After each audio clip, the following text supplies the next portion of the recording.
আসসালামু আলাইকুম। উদ্ভাবক বিএসসি নার্সিং কোচিং এর বাংলা ক্লাসে সকলকে স্বাগত। সঙ্গে আছি আমি আমিরুল ইসলাম জিসান। আমাদের আজকের ক্লাসের বিষয়বস্তু প্রবন্ধ অর্ধাঙ্গী। লিখেছেন রোকেয়া সাখাওয়াত হোসেন। শুরুতেই আমরা লেখক পরিচিতি সম্পর্কে জেনে নিব। বেগম রোকেয়া সাখাওয়াত হোসেন ছিলেন বাঙালি নারী জাগরণের অগ্রদূত, প্রাবন্ধিক, ঔপন্যাসিক ও সমাজ সংস্কারক। জন্ম ও শৈশব। জন্ম ৯ ডিসেম্বর ১৮৮০ খ্রিস্টাব্দ। বেগম রোকেয়া ৯ ডিসেম্বর ১৮৮০ খ্রিস্টাব্দে জন্মগ্রহণ করেন। জন্মস্থান পায়রাবন্দ গ্রাম, রংপুর, ব্রিটিশ ভারত। তিনি তৎকালীন ভারতের রংপুরে জন্মগ্রহণ করেন। রংপুরের পায়রাবন্দ গ্রামে জন্মগ্রহণ করেন। পরিবার সম্ভ্রান্ত মুসলিম জমিদার পরিবারে জন্ম। রক্ষণশীল পরিবারে জন্ম নিয়েও ভাই বোনদের সহযোগিতায় বাংলা ও ইংরেজি শেখেন। সাহিত্যকর্ম ও চিন্তাধারা বেগম রোকেয়া বাংলা সাহিত্যের প্রথম নারীবাদী লেখক হিসেবে পরিচিত। তার লেখায় সমাজের কুসংস্কার, লিঙ্গ বৈষম্য এবং নারীদের অবরোধ প্রথার বিরুদ্ধে তীব্র প্রতিবাদ ফুটে উঠেছে। বেগম রোকেয়ার উল্লেখযোগ্য গ্রন্থ তার লেখা মতিচুর প্রবন্ধ সংকলন, যেটি ১৯০৪ সালে প্রকাশিত হয়। সুলতানার স্বপ্ন ইংরেজি ও বাংলায় লেখা নারীবাদী কল্পবিজ্ঞান। সুলতানাস ড্রিম তার লেখা ইংরেজি ও বাংলায় নারীবাদী কল্পবিজ্ঞান। পদ্মরাগ বেগম রোকেয়ার বিখ্যাত উপন্যাস, যেটি ১৯২৪ সালে প্রকাশিত হয়। অবরোধবাসিনী অবরোধ প্রথা নিয়ে লেখা ব্যঙ্গাত্মক গ্রন্থ। পিপাসা বেগম রোকেয়ার প্রথম সাহিত্যকর্ম পিপাসা। মৃত্যু ও উত্তরাধিকার বেগম রোকেয়া ৯ ডিসেম্বর ১৯৩২ খ্রিস্টাব্দে পরলোক গমন করেন। তার জন্ম এবং মৃত্যু একই তারিখে ৯ ডিসেম্বর ১৯৩২ খ্রিস্টাব্দ। কর্মক্ষেত্র তিনি সাখাওয়াত মেমোরিয়াল গার্লস স্কুল প্রতিষ্ঠা করেন। বেগম রোকেয়া তিনি সাখাওয়াত মেমোরিয়াল গার্লস স্কুল প্রতিষ্ঠা করেন। তারপর দেখো স্বীকৃতি ২০০৪ সালে বিবিসি বাংলার জরিপে তিনি সর্বকালের সর্বশ্রেষ্ঠ বাঙালির তালিকায় ষষ্ঠ স্থান অর্জন করেন। কত সালে? ২০০৪ সালে বিবিসি বাংলার জরিপে তিনি সর্বকালের সর্বশ্রেষ্ঠ বাঙালির তালিকায় ষষ্ঠ স্থান অর্জন করেন। প্রতি বছর ৯ ডিসেম্বর রোকেয়া দিবস পালিত হয়। প্রতি বছর ৯ ডিসেম্বর রোকেয়া দিবস পালিত হয়। এবার আমরা অর্ধাঙ্গিক প্রবন্ধের উৎস সম্পর্কে জেনে নিব। অর্ধাঙ্গী প্রবন্ধের উৎস প্রবন্ধটি বেগম রোকেয়ার নারী জাগরণমূলক প্রবন্ধ মতিচুর দ্বিতীয় খণ্ড থেকে নেওয়া হয়েছে। অর্ধাঙ্গী প্রবন্ধটি বেগম রোকেয়ার নারী জাগরণমূলক প্রবন্ধ গ্রন্থ মতিচুর দ্বিতীয় খণ্ড থেকে সংকলন করা হয়েছে। এবার আমরা অর্ধাঙ্গী প্রবন্ধের মূল ভাব সম্পর্কে জেনে নিব। অর্ধাঙ্গী প্রবন্ধের মূল ভাব হল প্রবন্ধটি নারীদের অবরুদ্ধ দশা থেকে মুক্তির জন্য জ্ঞান অর্জন, ব্যক্তিত্ব প্রতিষ্ঠা এবং সমান অধিকার আদায়ের এক জোরালো আহ্বান। প্রবন্ধটি নারীদের অবরুদ্ধ দশা থেকে মুক্তির জন্য জ্ঞান অর্জন, ব্যক্তিত্ব প্রতিষ্ঠা এবং সমান অধিকার আদায়ের এক জোরালো এবার আমরা অর্ধাঙ্গী প্রবন্ধের মূল ভাব এবং প্রেক্ষাপট সম্পর্কে জানব। অর্ধাঙ্গী প্রবন্ধ আমাদের লিখেছেন বেগম রোকেয়া। অর্ধাঙ্গী প্রবন্ধ লেখার পেছনে যে দিকগুলো কাজ করেছিল, লেখার মূল উদ্দেশ্য হলো যে নারীদের যে দুর্দশা আছে, নারীরা যে পিছিয়ে আছে, সেই নারীদের দুর্দশা এবং পিছিয়ে পড়ার যে স্থির চিত্র, সেটা তিনি তার লেখার মাধ্যমে ফুটিয়ে তুলেছেন। আমরা প্রথমে মূল ভাব সম্পর্কে দেখে আসি বা জেনে আসি। অর্ধাঙ্গী প্রবন্ধের যদি আমরা মূল ভাব আলাদা আলোচনা করি এবং প্রেক্ষাপট আলাদা আলোচনা করি, তাহলে দুই রকম দেখা যাবে। দেখো, মূল বলতে চাই, মূল ভাবে আমাদের ১ নম্বরে পাচ্ছি নারীর অবমাননাকর দশা। নারীর অবমাননাকর দশা। আমি বর্তমান সময়ের কথা বলছি না, কারণ সময়ে নারীরা অনেক এগিয়ে আছে। আমি বলছি তৎকালীন সময়ের কথা, যখন বেগম রোকেয়ার জন্ম হয়েছিল ভারতবর্ষে, বা ব্রিটিশ শাসনামল যখন চলে বা তারও পূর্বে। তৎকালীন সময়ে নারীরা ছিল সমাজের বা পরিবারের উপর বোঝা। তৎকালীন সময়ে নারীদেরকে সমাজে বা পরিবারে মূল্য দেওয়া হতো না, তারা ছিল অবহেলিত, তারা ছিল নির্যাতিত, এই জন্য তাদের অবমাননা করা হতো। নিজের পরিবার মেনে নিচ্ছে না, নিজের সমাজ মেনে নিচ্ছে না, এমন একটা সময় ছিল, বা এখন আমরা বলতে পারি যে এখনো কোনো কোনো অঞ্চলে আছে যে পরিবারে কন্যা সন্তান জন্মগ্রহণ করলে তাদের মুখের দিকে তাকানো যায় না। এটা এক ধরনের মন মানসিকতা, আমরা চাইলেও পরিবর্তন করতে পারি না, বা আমরা অনেক চেষ্টা করার পরও সেকেলে এখনো আমাদের পুরুষতান্ত্রিক সমাজ ব্যবস্থায় আমরা সে নারীদের প্রতি যে প্রীতি, সহমর্মিতা, সেই ভাবটা আমরা নিজেদের মধ্যে আনতে পারি না। আমি নিজে যে কথা বলছি যে নারীর উপর সহমর্মিতা দেখাও, নারীর উপর সহমর্মিতা দেখাও, সমান অধিকার প্রদর্শন করো, কিন্তু আমি অগোচরে বাসায় যে নারীদের উপর একরোখা ভাব আমি প্রদর্শন করছি, নারীদের অবমাননা করছি।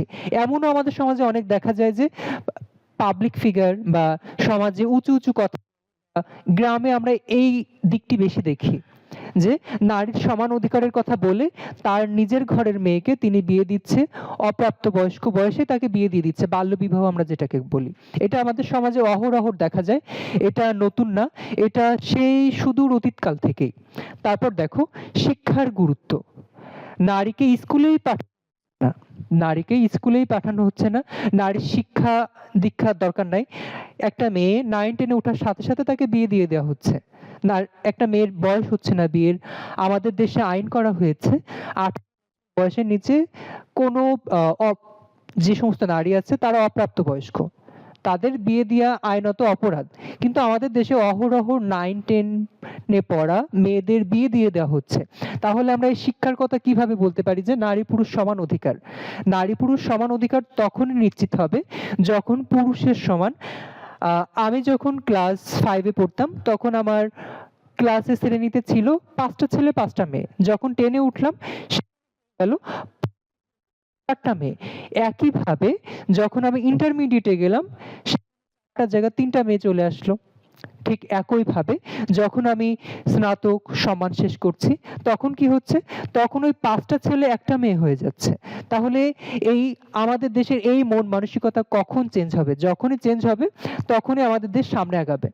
আমরা কি বলছি, ছেলে হোক মেয়ে হোক 2টি সন্তানই যথেষ্ট, 2টি সন্তানের বেশি নয়, একটি হলে। আবার এখন স্লোগানটা এমন হয়ে গেছে, ছেলে হোক মেয়ে হোক একটি সন্তানই যথেষ্ট, একটি সন্তানের বেশি নয়, না হলেই ভালো হয়। কিন্তু আমরা যে বলছি যে নারী পুরুষ সমান, নারী পুরুষ সমান, আমরা প্রাইমারিতে যে জিনিসটা লক্ষ্য করছি, প্রাইমারিতে অ আ ক খ অক্ষর জ্ঞান, সাক্ষরতার হার আমরা পাচ্ছি যেখানে সমান সমান, সেখানে যখনই পর্যায়ক্রমে বেড়ে যাচ্ছে, উপরের দিকে যাচ্ছে, তখন ওই নারীরা ঝরে পড়ে যাচ্ছে, তখন ওই নারী ঝরে পড়ে যাচ্ছে। স্নাতক সম্মান শেষ করা পর্যন্ত আমরা একটা নারী খুঁজে পাচ্ছি। এটা আমি উদাহরণ হিসেবে বললাম যে নারীরা পিছিয়ে যাচ্ছে। ঠিক তেমনি আমাদের শিক্ষার গুরুত্ব শতভাগ, নারী পুরুষ সমান অধিকার, এই দিকটা নিশ্চিত করতে হবে। তবে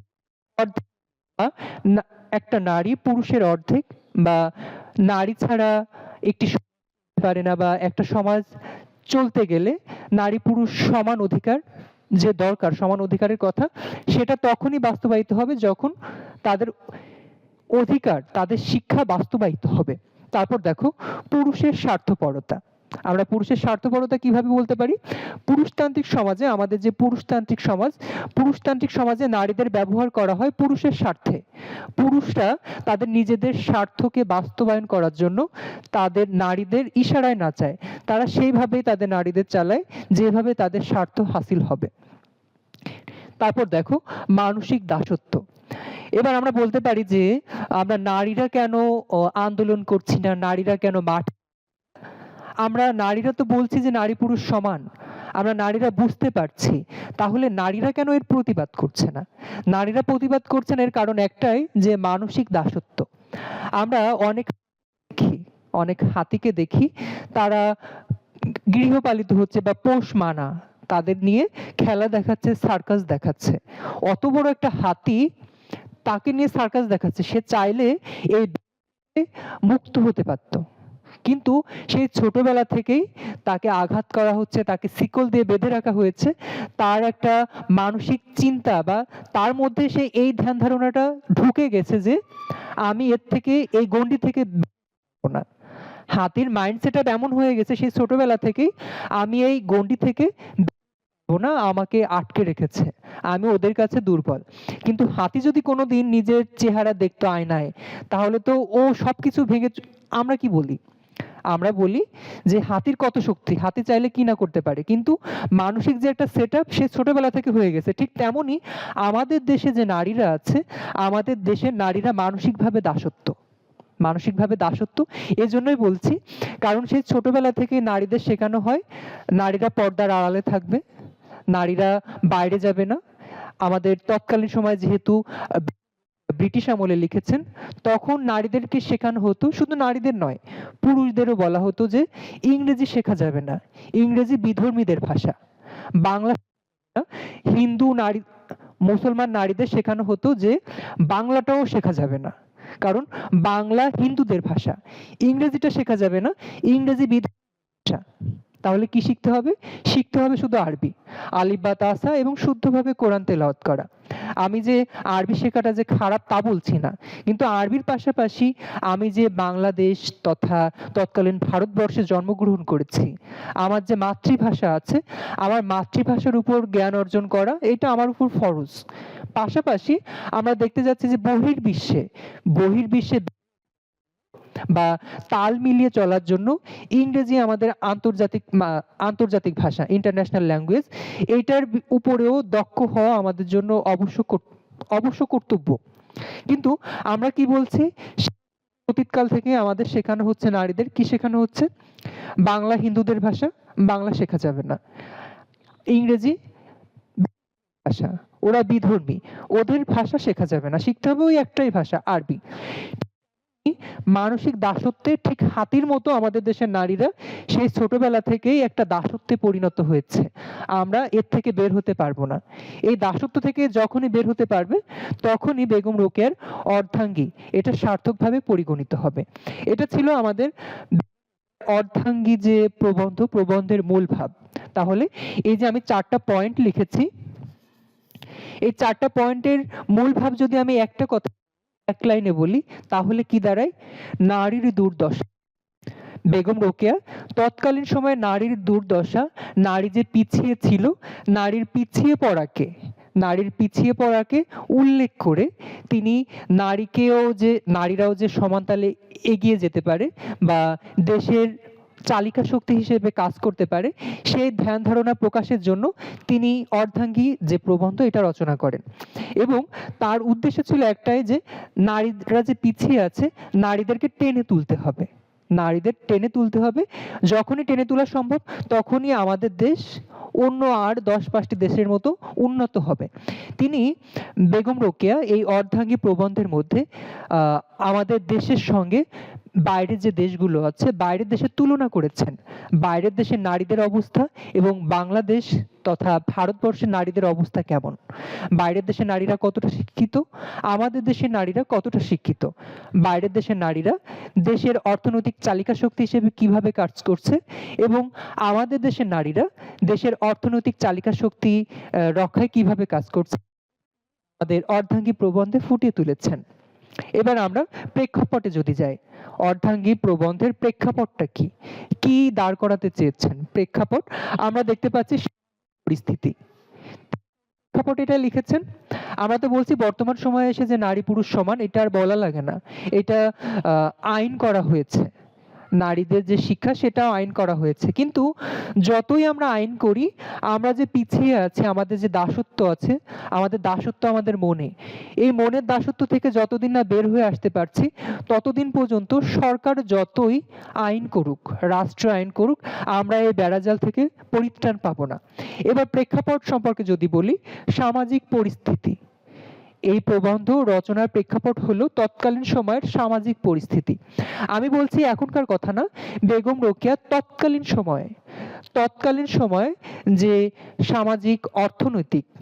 সামাজিক পরিস্থিতির কথা বলছি, তৎকালীন সময়ে যে সামাজিক পরিস্থিতি ছিল, তখন সমাজে মেয়েদের অহরহ বিশেষ করে মুসলিম মেয়েদের পর্দা আসা নিষিদ্ধ ছিল, আমি বললাম। এবং তাদের যে শিক্ষার কথা তো সুবহানাল্লাহ বলাই যাবে না। যে কথাটা বললাম, এই যে নারী যে শিক্ষা, নারীরা যে আরবি ছাড়া আর কিছু শিখতে পারবে না, বাংলা শিখতে পারবে না, ইংরেজি শিখতে পারবে না, এই তৎকালীন সামাজিক পরিস্থিতি এমন ছিল। এই পরিস্থিতির উপর ভিত্তি করে বেগম রোকেয়া অর্ধাঙ্গী প্রবন্ধ সৃষ্টি করেছেন। তারপর দেখো, নারী শিক্ষা ও অধিকার বঞ্চনা। অর্ধাঙ্গী প্রবন্ধের মূল প্রেক্ষাপট হলো নারী শিক্ষা ও অধিকার বঞ্চনা। নারীরা যে শিক্ষা থেকে পিছিয়ে আছে, পুরুষের তুলনায় নারীরা যে শিক্ষা থেকে পিছিয়ে আছে এবং যে তাদেরও একটা অধিকার আছে, অধিকার বঞ্চনা। তাদের কিসের অধিকার? তাদের চাকরির অধিকার, তাদের দেশ পরিচালনার যে অধিকার আছে সে থেকে তারা বঞ্চিত। নারী শিক্ষা এবং অধিকার তখন মনে করা হতো, তৎকালীন সময়ে মনে করা হতো নারীরা শুধু জন্মগ্রহণ হয়েছে পুরুষের সেবা যত্ন করার জন্য এবং তার সন্তান সন্ততি লালন পালনের জন্য। একটা নারীর প্রধান কাজই হলো তার ঘর এবং সংসার সামলানো।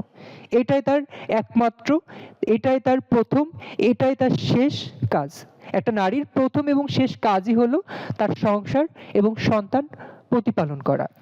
কিন্তু বেগম রোকেয়া কি বলেছেন? বেগম রোকেয়া বলেছেন নারীকে শিক্ষায় শিক্ষিত করতে হবে এবং অধিকার সচেতন করতে হবে। এই নারী শিক্ষা এবং অধিকার বঞ্চনা, যে কোনো অধিকার পাচ্ছে না, অধিকার থেকে তারা পিছিয়ে আছে, এই অধিকার বঞ্চনাকে তুলে ধরেই আমাদের বেগম রোকেয়া অর্ধাঙ্গী প্রবন্ধ সৃষ্টি করেছেন। তারপর দেখো, রোকেয়ার লক্ষ্য। রোকেয়ার লক্ষ্য কি? এতক্ষণ যাই বললাম এগুলোই হলো রোকেয়ার লক্ষ্য। রোকেয়ার লক্ষ্য হলো নারী পুরুষ সমান হোক। কারণ রোকেয়া যে সময় জন্মগ্রহণ করেছেন, আমরা তো এখন দেখছি যে একটা ছেলে একটা মেয়ে তারা বন্ধু, তারা হেঁটে চলে যাচ্ছে, আমরা ছেলে মেয়েরা একসাথে ক্লাস করছি। কিন্তু রোকেয়া যখন জন্মগ্রহণ করলো তখন একটা ছেলে একটা মেয়ে হেঁটে যাওয়া পাপ ছিল, হেঁটে যাওয়া পাপ ছিল, কারণ তারা ছেলেদের মুখই দেখতো না তৎকালীন সময়ে। এই জন্য রোকেয়া চাইতো যে নারী পুরুষ সমান অধিকার হোক, নারী পুরুষের সমান অধিকার হোক। একটা পুরুষ যেমন স্বশিক্ষায় শিক্ষিত হচ্ছে বা একাডেমিক শিক্ষা লাভ করছে, চাকরি বাকরি করছে, দেশ পরিচালনা করছে, সমাজের দায়িত্ব নিচ্ছে, একটা নারীও ঠিক তদ্রূপ পুরুষের সমান অধিকার পাক। আমাদের বেগম রোকেয়া বলেছেন নারী পুরুষ একটি সাইকেলের দুইটি চাকা, একটি সাইকেলের দুইটি চাকা। একটি চাকা না হলে যেমন একটি সাইকেল চলতে পারে না, একটির অবর্তমানে আরেকটি ছাড়া যেমন চলতে পারে না, দুইটি চাকাই থাকা আবশ্যক। ঠিক তেমনি একটি সমাজ চলতে গেলে, একটি রাষ্ট্র চলতে গেলে নারী পুরুষের সমান অধিকার বাঞ্ছনীয়। তারপর দেখো, তুলনামূলক বিশ্লেষণ। তুলনামূলক বিশ্লেষণে কি বোঝাচ্ছে? আমাদের বেগম রোকেয়া তার অর্ধাঙ্গী প্রবন্ধে কতগুলো তুলনা এনেছেন, কতগুলো তুলনা এনেছেন। তুলনা বলতে বোঝাচ্ছে যে এই কিছুক্ষণ আগে আমি বলেছি সঙ্গে বাংলাদেশের তুলনা, বহির্বিশ্বের নারীদের সঙ্গে বাংলাদেশের যে তুলনা। বহির্বিশ্বের নারীরা শিক্ষায় শিক্ষিত হচ্ছে, বহির্বিশ্বের নারীরা চাকরি করছে, দেশ সামলাচ্ছে, বহির্বিশ্বের নারীরা অর্থ যে ভিত্তি সেটা আরো শক্ত করছে। কিন্তু বাংলাদেশের দিকে যদি তাকানো হতো বা তৎকালীন ভারতবর্ষের দিকে যদি তাকানো হতো, তখন ওই সময় ব্রিটিশ শাসন আমলে তখন আমাদের দেশের নারীরা ছিল অনেক পিছিয়ে। তাই তুলনামূলক যে তুলনামূলক বিশ্লেষণে আমরা দেখতে পাচ্ছি ফ্রান্সের নারীদের টেনে এনেছেন। তারপর আমরা দেখতে পাচ্ছি আমেরিকা, ইউরোপ কান্ট্রির যে নারীরা, তারা যে আমাদের থেকে কত এগিয়ে আছে সেই তুলনা তিনি তার প্রবন্ধের মধ্যে এনেছেন। এই ছিল আমাদের বেগম রোকেয়ার অর্ধাঙ্গী প্রবন্ধের মূল ভাব এবং প্রেক্ষাপট। এবার আমরা অর্ধাঙ্গী প্রবন্ধের গুরুত্বপূর্ণ তথ্য সম্পর্কে জেনে নিব। কতগুলো সংক্ষিপ্ত প্রশ্ন। শুরুতেই দেখো, অর্ধাঙ্গী প্রবন্ধের রচয়িতা কে? অর্ধাঙ্গী প্রবন্ধের রচয়িতা বেগম রোকেয়া সাখাওয়াত হোসেন।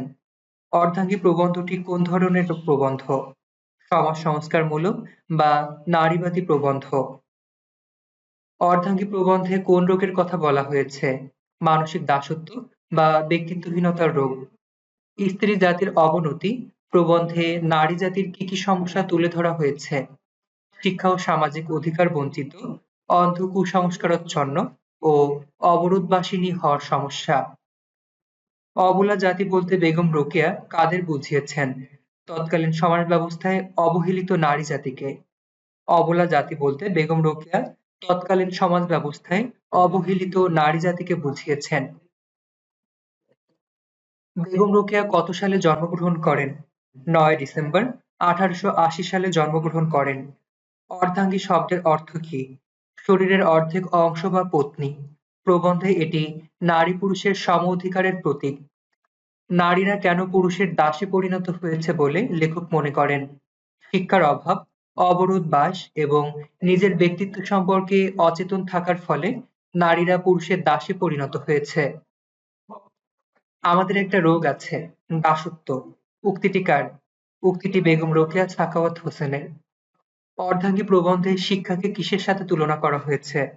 অর্ধাঙ্গী প্রবন্ধে শিক্ষাকে নারী জাতির উন্নতির মূল চাবিকাঠি হিসেবে তুলনা করা হয়েছে। বেগম রোকেয়া কোনটিকে হৃদয় মন উন্মেষকারী উচ্চশিক্ষা বলেছেন? যে শিক্ষা মানুষের অভ্যন্তরীণ শক্তিকে জাগ্রত করে এবং মুক্তির পথ দেখায়। স্বামী ও স্ত্রী এই দুইজনে মিলে একটি সম্পূর্ণ শরীর গঠিত হয়। এ উক্তিটি কার? বেগম রোকেয়া সাখাওয়াত হোসেনের। লেখক সমাজকে কার সাথে তুলনা করেছেন? একটি আস্ত শরীরের সাথে, যার এক অংশ পুরুষ এবং অন্য অংশ নারী। নারীদের অলংকার পরাকে লেখক কিসের প্রতীক হিসেবে দেখেছেন? দাসত্বের শৃঙ্খল বা চিহ্ন হিসেবে। নারীদের অলংকার পরাকে লেখক দাসত্বের শৃঙ্খল বা চিহ্ন হিসেবে দেখেছেন। বেগম রোকেয়ার মতে একটি জাতির উন্নতির পূর্বশর্ত কি? নারী ও পুরুষ উভয়ের সমানভাবে শিক্ষিত ও উন্নত হওয়া। অর্ধাঙ্গী প্রবন্ধটি বেগম রোকেয়ার কোন গ্রন্থে সংকলিত? অর্ধাঙ্গী প্রবন্ধটি বেগম রোকেয়ার কোন গ্রন্থে সংকলিত? এটি তার বিখ্যাত মতিচুর প্রথম খণ্ড গ্রন্থের অন্তর্ভুক্ত। তৎকালীন নারীরা কেন পুরুষের করুণা প্রার্থী ছিল? আর্থিক ও মানসিকভাবে পুরুষের উপর নির্ভরশীলতার কারণে। লেখক পুরুষ ও নারীকে কিসের দুই চাকার সাথে তুলনা করেছেন? সমাজের রূপরথের বা একই শকটের দুই চাকার সঙ্গে তুলনা করেছেন। অবরোধ প্রথা নারীদের কি ক্ষতি করেছে? নারীদের বাইরের জগৎ থেকে বিচ্ছিন্ন করে তাদের মানসিক ও বৌদ্ধিক বিকাশে বাধা দিয়েছে। বেগম রোকেয়া কেন নারীদের অর্ধেক অঙ্গ বলেছেন? কারণ সমাজ বা পরিবারে নারী ও পুরুষ মিলেই পূর্ণতা পায়, কিন্তু নারীর অবস্থান অবদমিত থাকলে সমাজ পঙ্গু হয়ে থাকে। বেগম রোকেয়া নারীদের অর্ধেক অঙ্গ বলেছেন কেন? কারণ সমাজ বা পরিবারে নারী ও পুরুষ মিলেই পূর্ণতা পায়, কিন্তু নারীর অবস্থান অবদমিত থাকলে সমাজ পঙ্গু হয়ে থাকে। এই ছিল আজকের অর্ধাঙ্গী প্রবন্ধের সারসংক্ষেপ বা খুঁটিনাটি বিষয়।